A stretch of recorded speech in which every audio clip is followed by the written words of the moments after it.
Gemma Galanza, outside hitter from Alas, Pilipinas. Sobrang happy and excited na magiging part po ako ulit ng national team. And happy and excited din kasi ibang team na itong makakasama ko pa ngayon, which is mga bata. So, ang pinagkaiba lang po, sila na ho yung nag-aate sa akin and kumbaga mas mag-guide na sa kanila and mag-lead na rin.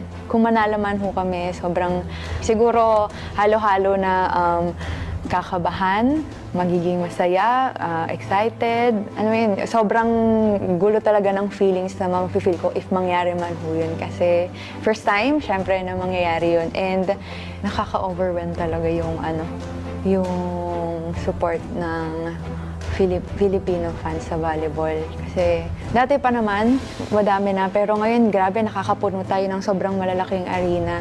And happy lang din na hindi lang sa mga Filipino athletes, sa international na din. So, kaya siguro ang dami ng mga international games na pumupunta dito para maglaro. Siguro nag-enjoy din talaga sila sa fans. Makakuha ng medal. Yun naman ang pinapangarap ng bawat isa sa amin.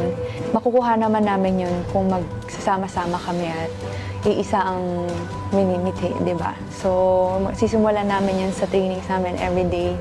And sa mga tournaments namin na lalaroan, so doon kami makakuha ng experience at mag-grow as an athlete at saka as a team. Hello po sa lahat ng Alas Pilipinas fans. Maraming salamat po sa pagsuporta at sana po sa mga dadating naming laro, nandyan lang po kayo. Manalo at matalo po, gagawin po namin ang lahat para lang ho mabigay namin ng buong puso ang paglalaro. Laban Alas, Laban Pilipinas!